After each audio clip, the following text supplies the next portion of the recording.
Hello, and welcome to episode 27 of Mish Mayhem. Mish Mayhem. The podcast where we take the schoolyard conversation of, hey, which one of these fictional characters would win in a fight, and we talk about it on a podcast. I'm led to believe that's what this is. I'm also led to believe that. What makes you believe that? The fact that this is the 27th time we've done it. I mean, that doesn't make something a podcast. I mean, I've, thrown a stone 27 times. Well, no, but it's the 27th time we've done it. And every one of those times it has been this podcast, so... I see. Okay. My empirical evidence, I guess, leads me to believe it. Alright, sure. I'll believe you. So before we get too started today, just need to go over a quick format change. You'll have noticed this has taken effect since episode 25, so you'll have already had it for 2 episodes now. But I didn't know when it was coming into effect, which is why I hadn't mentioned it before. But we're now having ads for other Tinker Tailor Soldier Sponge productions put into our podcast, because the bosses over at TTSS have decided that people who listen to one of the podcasts don't know about the others, and it would be nice if the community was spread. So because of this, we're not going to do the usual, hey, you should go listen to whatever podcast at the end of our episode, which we normally will, because you now have adverts telling you to do it. You don't need it twice. Maybe you do, but you're not going to get it. No. So, yeah, that's just a very mild format change that you'll have noticed for the last 2 episodes, but now we're aware of when it is happening. I'm just letting you know officially that's what's going on. So without further ado, I'm Chris. And I'm Wade today. Okay. I'm always Wade. All one name, Wade today. Well, no, I mean, I'm just Wade for this day. But I'm always Wade, but normally I have other names. You know what I mean? Yeah. Okay, just Wade. What are we doing today? Well, as we have done 26 times before, apparently, and possibly more if you include the bonus specials. Specials too. Maybe more. Bonus specials. We are going to take a look at some characters and stick them in a ring of doom and death and see who becomes the victor. Those of you who were with us last time will remember that John McClane is still riding strong. He's probably the most normal person we've had get this far to date. Yeah. Absolutely, he's rocking it. He won his Mish and he won his Mash last week. Clementine from The Walking Dead. It's really funny because... I say really funny. I mean, not literally a day after we recorded that, I was watching something and one of the characters was called Clementine. And I think... Or maybe one of the actresses. And that's the only reason I remembered that name. Fair enough. But anyway, he won against Clementine in a battle in a Spanish bull ring. Yep. So he is fighting today for his Mayhem, and if he wins, he will proceed into the Hall of Fame, like many others before him.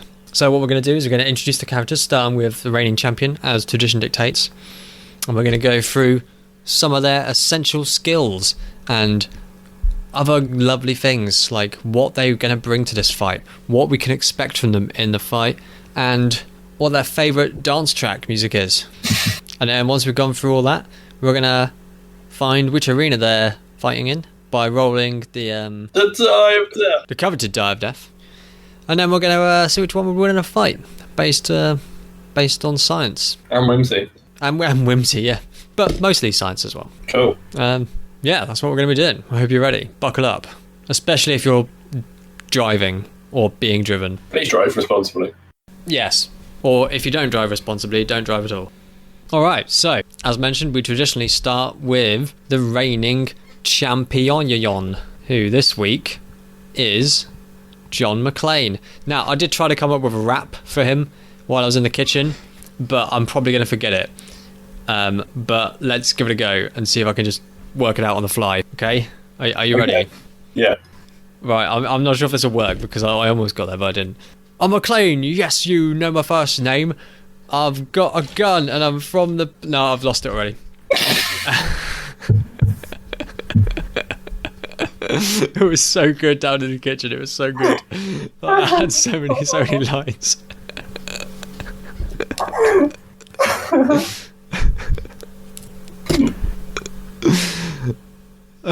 Are you laughing at the stupidity of that in general, or the actual first line, which was really good? Everything. Just the delivery. The fact that you went, I've come up with a rap, which I didn't know you were going to do. It's never been done on this podcast before, and it's just so random. And then the fact that you just failed so spectacularly. How dare you? How dare you suggest that I failed that? That was beautiful. It was beautiful. I mean, as I say, like, I didn't fully come up with it. I had the idea. It came up. It started with the first line, which was, "I'm McClane. You know my first name. I've got a gun, and I don't know. I drive my wife insane." Anyway, so John McClane, he's a dude. Yep. He works for the New York Police Department. Why does he work for the New York Police Department? Because that's his job. I mean, that's a really stupid answer. Yeah, that was very circular, but okay. We've gone through him a bit before, but for people who don't know, he is the star of Die Hard. Die Hard is a fantastic and excellent series, which you should all watch all of the films of. Especially you. Looking at you. And in this series, he essentially ends up in situations he shouldn't end up in and kills terrorists. That's the best way to kind of describe it. What is John McClane bringing to the table? Well, he's always bringing his ruthless attitude. I say ruthless attitude, I mean like his get it done, the end justifies the means attitude. And his Glock. His Glock? No, it's not a Glock. What was it? A Beretta 9 caliber? What did we say it was? It was a Glock. I don't remember. It was something. Handgun. Well, it was a handgun, yeah. Wasn't it a Glock 19? I don't recall. It's the NYPD standard issue handgun. Yeah, one of those. Everyone has one. In the NYPD. Not just everyone in general. He's an incredibly resilient man. He has been through a lot of experiences. 5 films to date. There's only 3 of them which are really... Well, 4 of them are worth watching, and one of them isn't. And in these times, he has survived such terrors as jumping out of cars while they're moving. By moving, I mean flying up a ramp. Being shot through the shoulder by himself. Being shot through the shoulder by someone else. Walking on lots of broken glass. Having a fist fight with a hunky German. Having a fist fight with a hunky other nation man. I'm not really sure what it was. You think it might have been Serbian maybe or something? I don't really know. I'm thinking about the guy from Die Hard 3. He was German. He was German as well? Yeah, true. Well, because they were brothers, weren't they? Yeah, but he doesn't have a fist fight with him. He has a fist fight with the guy on the truck. Oh, I don't know. European somewhere. Yeah, some bloody Europeans, trying to steal all our money and do whatever else they do. In this instance, us being the Americans, because that's the money they're stealing. Fallen down an elevator shaft and grabbed onto things, and grabbed onto shafts, and he's jumped through a window, or smashed through a window, while tied to a fire hydrant after being almost blown off the top of a building. He is pretty hefty boy, he can take a lot. He's got a good hand to him. I believe he's knocked out quite a few villains in his time, just with, some deft punches because films. And do you remember how many villains he's killed in his lifetime? Yes, you told me it was 70-something. 76? 73. Close. But I'm starting to learn. Yeah, you're getting there. In a few weeks' time when I've edited all 3 episodes with him in, I'll know by then. So, he's got through quite a lot of people in his time. And he is really down and with it. He will just get the job done. He's not a man who's going to kill innocents, per se. In fact, it definitely isn't going to do that. But he doesn't mind blowing up a bit of a town. Well, maybe a bit of a town. But he doesn't mind damage to get the job done. He'll blow up a floor of a building. Or he has done. Yeah, exactly. I wouldn't say many a time, but he has done it a couple of times. Because he's crazy. Crazy at getting results. Yeah. That's not what his police department think. His police department think. His police department is like, well done on saving all those people, but now we do have to basically pay to rebuild the city. Again. So yeah, that's my really terrible intro to John McClane. Cool. So now I need to do equally terrible introduction to a new character, right? Yes. So the clue I gave last time was that my character is a character from a webcomic that likes stabbing people. A webcomic that likes stabbing people, or a person who likes stabbing people?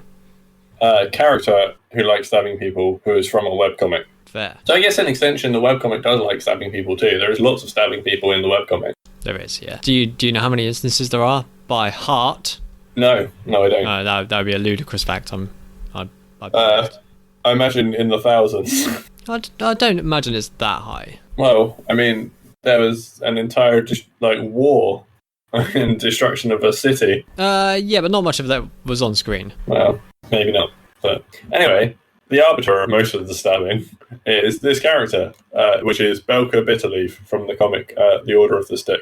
Belkar is a ranger / barbarian because Order of the Stick is based in a D&D-esque universe. Isn't he a rogue? No, he starts off as a ranger. As a ranger? Yeah. He's not very rangery at all.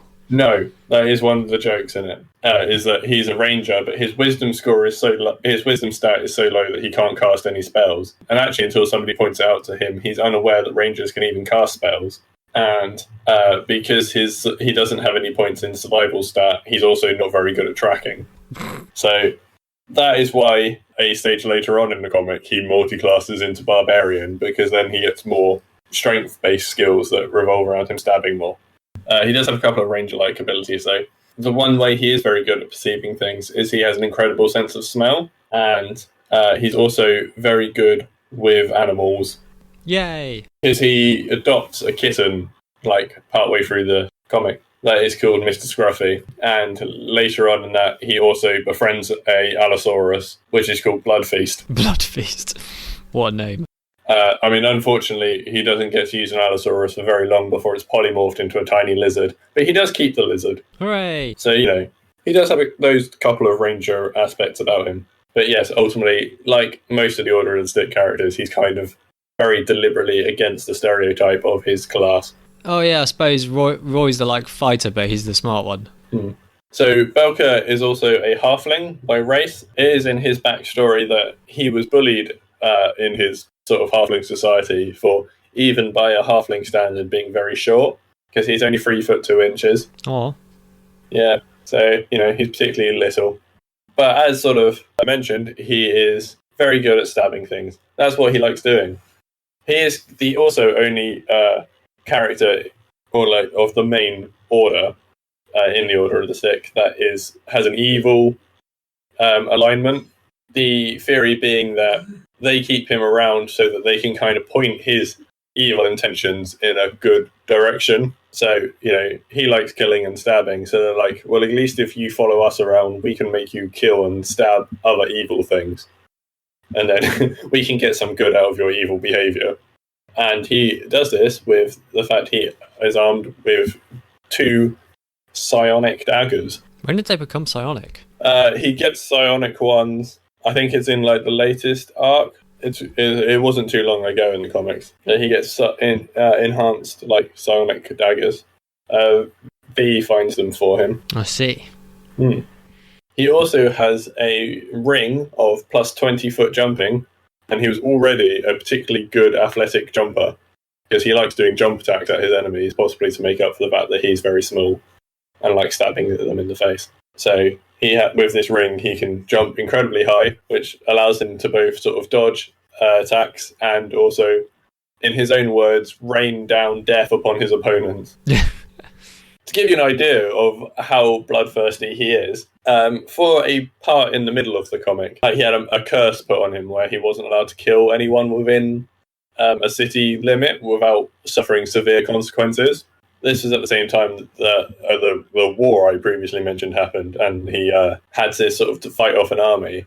So his way of getting around that was to stand just outside the city limits and just kill hundreds of things, which resulted in one comic where he ended up on a mountain of kobold corpses where he'd just been killing them all. No, it wasn't kobold, sorry, hobgoblin corpses, where he'd been killing them all. And he just sort of shouts to the sky, "I am a sexy, shoeless god of war." Yes, because he doesn't wear any shoes. Yeah, as is typical of halflings to not wear shoes, I suppose. There might be a halfling cobbler. Well, yeah, there might be. But, sort of D&D is very Tolkien-esque in roots, and hobbits don't wear shoes, so... It's true, hobbits don't wear shoes. I think it's fairly traditional for a halfling to not wear shoes. Yeah. One thing I think will be interesting, it's not just the art style of the comic. It is canonically mentioned a few times throughout that they are actually stick figures. So when doing this battle, Belkar will be two-dimensional and a stick figure. Two-dimensional, eh? Yeah, or at least close to two-dimensional, I suppose. Certainly a stick figure. Yeah, okay. Not often, but there are like various fourth wall jokes throughout the comic. But in like again a fairly recent one where they were talking to Thor, he talks about all the and then like all different universes that have existed and stuff. And he does mention like 100% that they are a universe of stick figures. So it is canonical within the series that they are stick figures. It's not just the way the cartoon is drawn. How will that play out? I don't know. That is sort of one thing I wanted to talk to you about. Well, we'll get there when we come to it. We'll get there when we come to it, as we always do. So that is kind of really all there is to say about Belkar. He's just one of those characters that there isn't a lot to say about him. It's just what he does well. He is another person who will just jump straight into it. Yeah, so I guess the next thing to do, really, is just to find out where the fight is taking place. But how do we do that? We do that by rolling the Die of Death. Die of Death. So today's fight is taking place on the London Eye. What, in one of the carriages? Yeah. Oh boy. Well, I would hazard a guess as to who would win in this instance. Yeah. Let's find out. Good evening and welcome to the bar. Join Dr. Wilko as he investigates the histories of your favourite spirits and your favourite cocktails while mixing you a drink at the bar. The other bars may be closed, but a podcast bar will always remain open. So I guess if canonically, one person starts available and the other person has to be introduced, then John McClane is already on the London Eye, and as it comes round, then Belkar gets onto it, when it's at the bottom, and the guy's just like, oh, okay. Yeah. You know what I mean? Like, let's go with one happen. John McClane's, he's thinking about his estranged wife, Holly, who isn't really his wife anymore. He's like, man, it'd be great if she was here. And then she isn't there. Oh. No, but instead Belkar gets on. Hooray! Thinking, oh yeah, this would be cool, because if I go on this, I'll be up high for a change. I'll be up high for a change. I mean, he's been on an airship and on a dragon, maybe? Yeah, so he gets on. Are they going to get going straight away? Are they going to wait for it to ride all the way to the top? Maybe not all the way to the top. I think it's going to get into motion away from like where the queue is. And then, I don't know, one of them will look away from the sights of London and notice the other one in the pod and be like, hey. John McClane is like forlornly looking out at the wonderful sights, like, oh, I wish Holly was here. She's never been to England, or whatever he's thinking. Belkar looks out for about 10 seconds, gets bored and starts wandering around. Yeah. And it's like, hey, wait a minute. There's a guy here I could stab. There's a guy who I could stab. Not only could I stab him, he's the guy I'd need to stab. Right, even supposed to stab him. Like, he's super heavy. And he's going to have his daggers out straight away, isn't he? He's going to be holding them out. Yeah, probably. How did he get them past security at London Eye? Nobody knows. Because he's two-dimensional. He just slipped right through. Well, yeah. John McClane then turns around and he... Well, I mean, how does... Does he? How can he even see Belkar? Well, this is what I was wondering. Is it going to be the sort of thing where it depends on what way round Belkar is standing? Well, because in the 2D world, right, you see through your thinness. Do you know what I mean? Yeah. Like, they somehow perceive from a third-dimensional plane, if you know what I mean. Because they can see all the stuff that we can't. Right. I don't know what I mean by that, but they can see all the stuff that you wouldn't be able to see if you were actually a two-dimensional stick figure. Yeah. Yeah. I mean, I guess, potentially speaking, he could be considered 3D for the points of this, but the fact he just remains a stick figure, that's probably the easiest way to do it. Yeah. Otherwise, he's gonna, fall through the bottom of the thing. But he is a stick figure. Cool. John McClane turns around and he's like, what? What the fuck? And he's like, you gotta be shitting me. He looks at the bottle of drink he's probably drinking, because he's probably been drinking. He's a bit of an alcoholic. I mean, he's an alcoholic. So, certainly by the third film. So he's going to be like, oh, what the hell? And he's probably going to ignore it. I mean, why would any rational man believe that a stick figure hobbit with knives is real? And because it's safer to assume that something that might stab you is real. Well, yeah, but I mean, if you saw, like, a stick figure in the corner of your room right now with knives on it, would you think it was real, or would you be like, nah, it's nonsense? Yeah, I'd probably think it was nonsense. Yeah, exactly. But I wouldn't think it was nonsense once it leaps at me. I mean, would you still be hallucinating? I don't know. I mean, ultimately, if you follow this train of thought, he's going to get stabbed. Yes, he is. Okay. I believe he probably would. He'd turn around and be like, what's that? And then Belkar would leap at him. He'd be like, what? And then get stabbed somewhere in the, I don't know, the... Shoulder. Yes. That's John McClane 101. He has to get wounded in the shoulder. Yes. John McClane 101. At this point, he's going to be like, fuck it. And he'll probably drop his drink, which would be bad. But Belkar's he's a small cartoon boy, stick figure, person, hobbit. Yeah, one of those. Yeah, he's one of those. I mean, he's all of them, really. That's why I mentioned them all. John McClane is going to, just punch the fucker or rip the fucker off. Probably rip the fucker off his shoulder. You know what I mean? Like, just rip him wow. Yeah, okay, so he's pulled Belkar off his shoulder, and what's he going to do with him? Well, like a pull off and throw as far as he can, which is about a metre away into the wall of the pod they are in the London Eye. For those of you who don't know what the London Eye is, just in case there are people here who don't know what the London Eye is, it's like a giant Ferris wheel in London that you can go up and you see the sights of London. Yeah, except it's less fairgroundy than a Ferris wheel, and it's more sightseeing and slow and melodic. Yes, that's exactly what it is. If you're really unimaginative, it's a really cliche place to propose. Yes. Although it probably isn't anymore, but it certainly was when it opened. Yeah, well, especially if you were in London as well. But anyway, yeah, so he's going to pick the little fucker off and throw him against the wall. Bam! Belkar would sort of like lift himself up and be like, so you're going to put up a fight, are you? Well, I'm going to make you cry for mercy before I slit you open. Or some words to that effect. Yeah. Sorry, I was just having a thought. Oh dear. Well, I was thinking, how we normally take the laws of their attacks and apply them to the persons of the universe whose it is. Mm-hmm. Well, obviously, John McClane's probably going to try and whip out his gun and shoot him.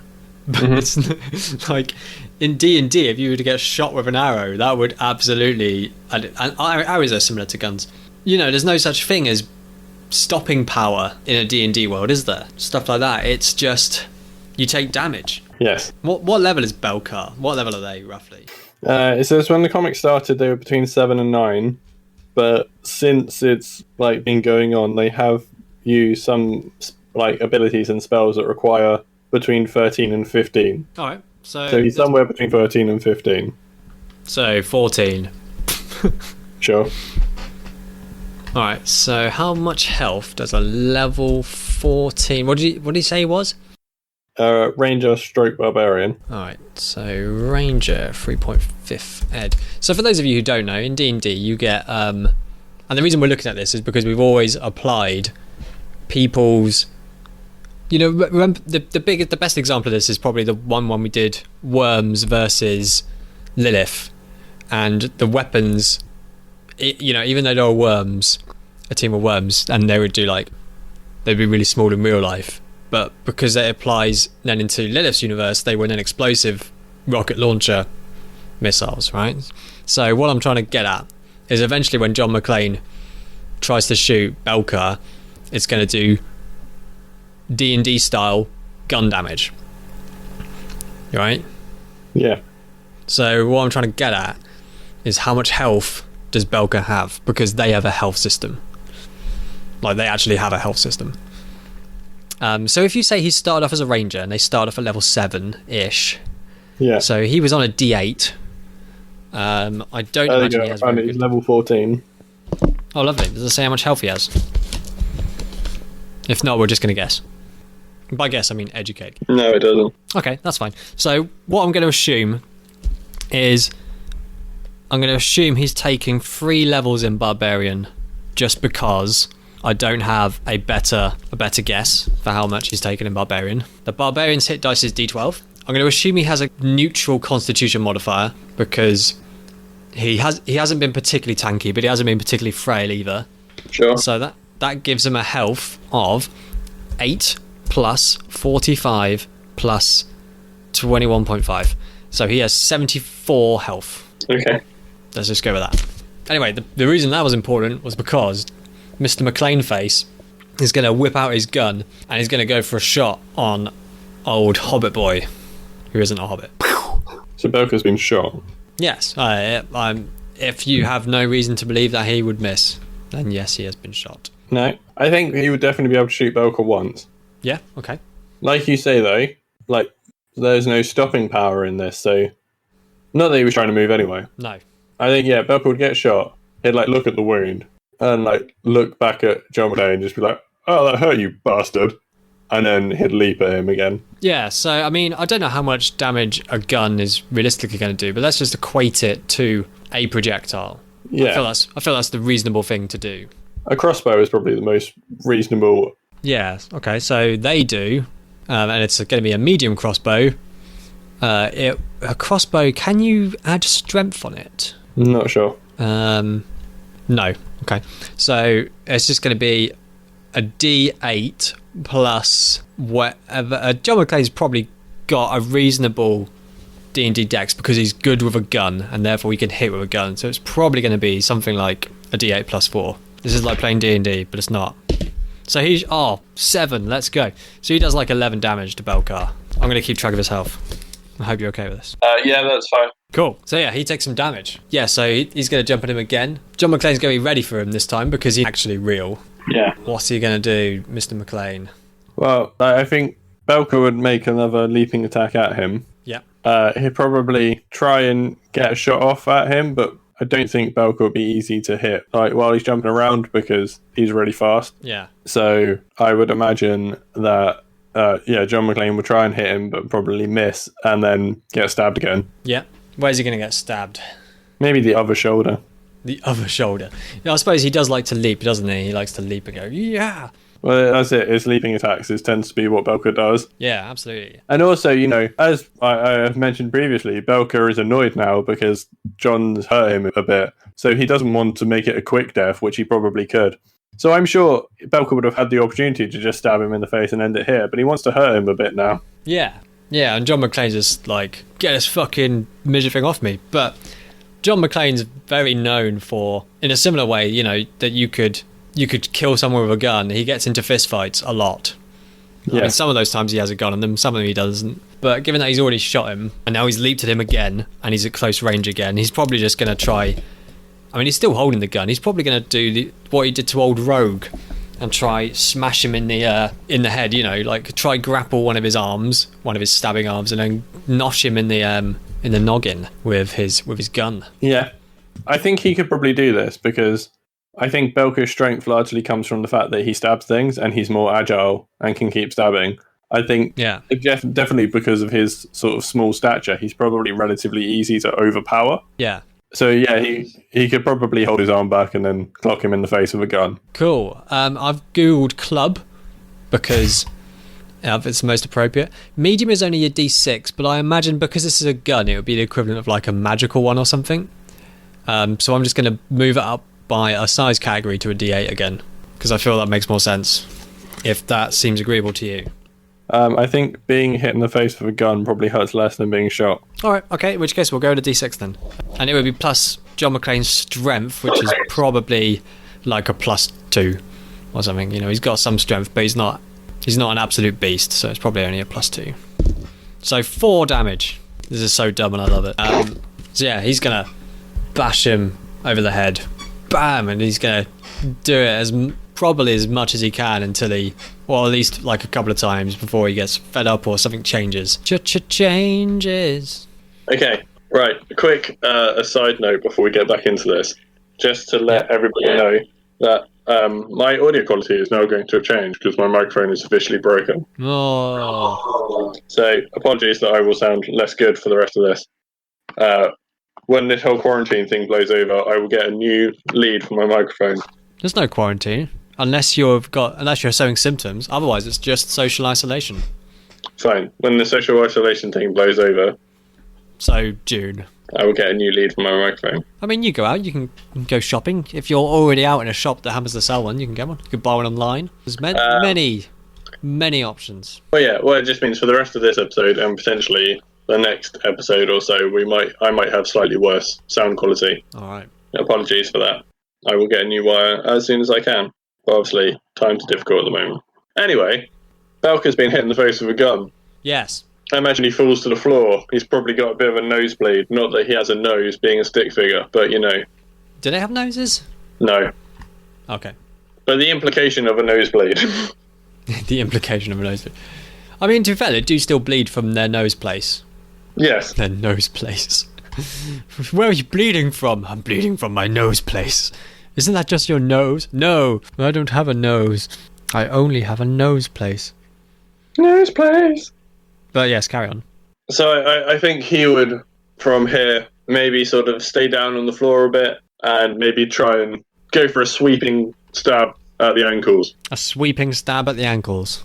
Yeah. I mean, you know how much sense that makes, right? Sweeping stab. Sweeping stab. Alright, but sure. So he like falls to the floor with a bash and then goes for like a jab in the ankle. Honestly, he's probably going to get Mr. McClane because he's going to be quite quick off the bash, I would have thought. Yeah. So I don't see any reason why he can't get John McClane in the ankle, which is going to really bloody hurt, obviously. Yeah. But equally, John McClane now has, he's just bashed him with a gun, and now he's at the floor where he's quite short, where he can just, he can aim right at him and shoot him quite easily. Yeah. So I think he's going to like try and shoot him, and then at the same time, like afterwards, try and boot him with his other leg, obviously, out the way. Yeah. Get to somewhere where he can just like get more to the edge where he can then like prop himself up a bit. I think after having stabbed him, Belkar would then be looking to sort of go for a higher up stab. And as you said, there's no stopping power in D&D. So I think that he'd get shot because John would expect him, like obviously, like you say, he's right next to him and won't miss. Yep. Roll damage. 10 damage. Okay. But then expecting him to be stopped by that shot so he can be kicked, John would go for the kick, but Belkar wouldn't be stopped and would just reach up and stab him. Yeah. Where's he going for this time? Well, swinging round from the ankle, I'm sort of thinking it would be around like the mid-rift, maybe. I don't know if Belkar would just be deliberately mean and just go for like the genital area.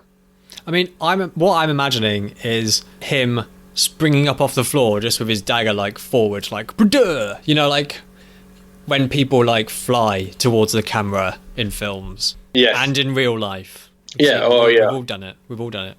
Yeah. So I imagine if he did that, he would probably. I mean, you said crotch. I was thinking stomach. Yeah, so that sort of area. That kind of area. Yeah. Because I don't imagine he'd get super high just from a standing jump rather than a run up and leap. The thing is, I think Belkar could definitely reach the stomach. It's just whether or not he's deliberately going, this will be funny, I'm going to stab him in the nads. Yeah, if he goes for the nads, he's probably going to roughly get there. I mean, it's quite hard to stab someone exactly in the dick. I don't know if you ever tried. Funny, though. Funny. So he's probably going to get a little bit above, which is going to be around not where people would call like the stomach area, but, like, I'm thinking probably just underneath your belly button or somewhere like that. Yeah. Which is still your stomach, really, but it's not where people would, pat their belly. No. Unless they've got a really big beer belly, then, fair enough. Pat your beer belly there. So yeah, I think you might get him there. And that's going to be a real kicker, because that's an important place in your body. Like, shoulders. John McClane's been stabbed shoulder, leg now. And now also right there, that's going to be a gutting wound. Yeah, so like where sometimes people can get stabbed and not really notice they've been stabbed, but the reason they don't notice they've been stabbed is because they don't know they've been stabbed, whereas John McClane knows he's in a fight with a midget and he's going to know he's been stabbed, so he's going to really feel that one, and I think it's going to be quite disabling. Yes. John's going to be gutted. I imagine he's probably is going to drop his gun at this point. Yep. And like semi like hurl over and probably drop to the floor with Belkar on him, at which point he's going to obviously, he's got to try and get Belkar off him, so he's probably just going to go for a fucking clout with his fist. I think he probably will hit Belkar, maybe knock him back a bit, but it certainly wouldn't have the strength that his punches would normally have. No, we'll give him a -4 modifier to strength. So he did 4 damage because I rolled. So he'll be a D4 is unarmed, and I rolled 4. So another 4 damage. This is going to be a right pain in the ass for us to do if Belkar wins again and again, but I love it. So he's gonna belt him in the face. So yeah, what did you say you think would happen to old Belky boy? He might take a step back, but I don't think he's really going to be like massively disrupted by it. Nope, and I can tell you that he is at 45 of 74 health. So he's about halfway, just over. Yeah. So I think Belkar is very much going to probably like go and stand on top of John McClane, maybe put one foot in each of the stab wounds in his shoulders. Yeah, I can see him trying to do that. I'm not sure he'd be able to literally stick his feet in the wounds, but I think he'd definitely be able to like stand on them though. Yeah. I mean, yeah. I think if he tries to literally walk up John will probably still have strength in him to grab him and throw him to the floor, like throw him off him. I'm not sure. Like John's still got. I'm thinking he's still going to have some strength in him. Well, maybe not like walk up him, but I don't know, step on him. Yeah, I mean, he could definitely like be standing on his legs, and there's not much John can do. I mean, he can stand on the stab wound he did in his other leg for the minute. Yeah, and I bet no, because I want him to like look into John McClane's face. I think that's what he'd try and do: is look down on him and I don't know, say something threatening and like, "Haha, I'm winning," or maybe just spit on him or something. I mean, I think he's either going to have to wait for like a minute or inflict more injuries before John gets to a kind of like point where Belkar can actually climb upon him with very little resistance. All right then. In which case, Belkar will probably just like give him another couple of stabbings. Yeah, I mean, I don't think there's much. I think John might be able to try and fling up a arm in self-defense, and so maybe he gets his arm slashed once. But Belkar's also really good with his knives, so he's probably going to get another one in the side. Yeah. They're like a good flank shot. Yeah. At this point, John's going to be like bleeding out quite badly on the floor and going to be like starting to patter. So now I think, if Belkar was to try and walk on him, well, I imagine he might even jump on him. Do you know? Oh yeah. He's got his ring of plus jumping, and that would really hurt. Yeah. So he'll like jump onto John McClane's shoulders, and then like just like like a child sits round their dad on their shoulders, like that. Because he's small. Yeah. So you can do that, and I don't think John McClane can probably just like wobble a bit and maybe get up an arm or something, but I don't think he's going to have much strength to pull him off. And even if he did, Belkar is going to be able to see it coming and resist the throw. Yeah. And I think Belkar's just going to look at him and be like, "I've made lesser people than you into a hat." I've made lesser people than you into a hat. No, better people than you into a hat. That one. Oh. Yeah. You know what I mean. And then is he just going to like go for a stab into the head? Yeah. With both daggers. Yeah, one in each eye. Together. One in each eye. Yeah, I love it. That's very Belkar. So he's like sat over his shoulders. Like if you cover someone else's eyes, but you do with daggers. And I don't think you survive getting 2 daggers to the face. No. I mean, some people do, but not this person. It's about this time that the London Eye, it's just reached again. And like the door opens for new people to come on, and me and you are there. We're like, "Whoa, we're going to go on the London Eye. It's going to be great. Whoa, this one's filled with dead body."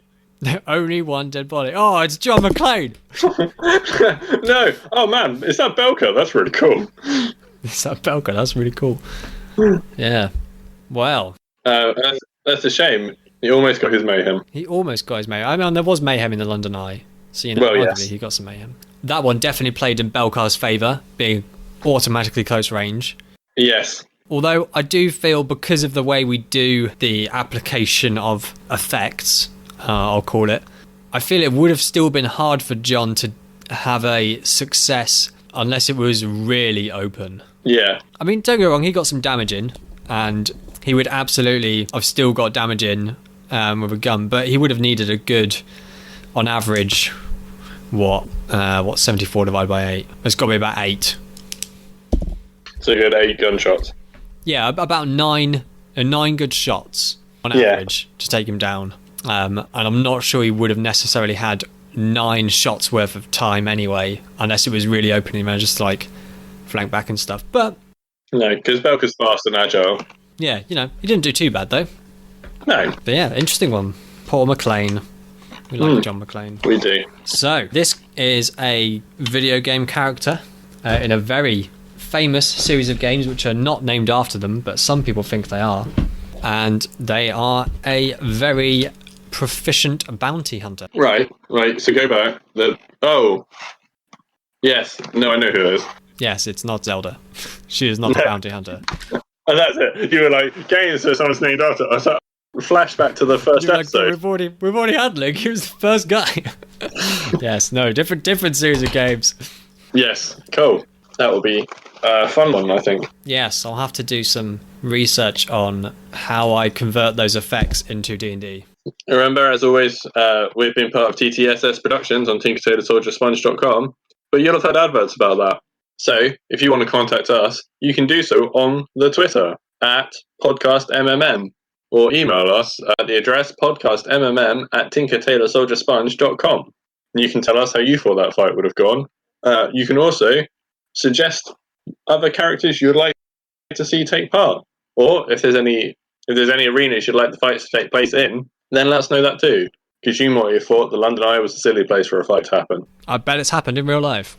There's probably been a fight in the London Eye, yes. It probably didn't involve a gun and daggers, because I imagine those would be hard to get on the London Eye. No, but it probably did involve a fist, which did happen once. A fish? A fist? Oh.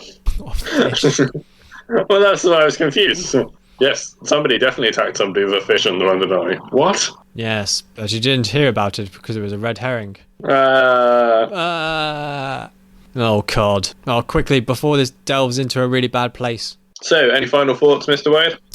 If you go into Tesco's anytime soon and you like red wine, I can highly recommend the Yellowtail Jammy Red Roux. It's fucking banging. That is my favourite wine. Really? You know what? I picked up a bowl like the other day. I didn't know what it was. I just picked it up and I drank it and I was like, this is amazing. This is such a nice wine. Like, so nice. It's really good. Yeah, and you can only get it in Tesco. Really? And it's only like £6. Like, that's really good. It's really nice. Really good. We'll have to pick us up a bottle for next time we meet. Okay, right. But on that note, it's time that we head off. So, bye. Catch you all late. Join Mike and Tom for nerdy conversation with a multitude of guests on Hat of Many Things. Say hi, guys. Hi, guys. Hello. I'm Mark, a librarian and professional wrestling ring announcer. I cast League of Legends. Soteros Philbricato, best known for my work with White Wolf and Onyx Path Publishing on the World of Darkness. Hi, I'm Jason Carl. I'm the producer of V5 at White Wolf. Yeah, my name is Johanna Pettersson. I'm a Finnish game designer.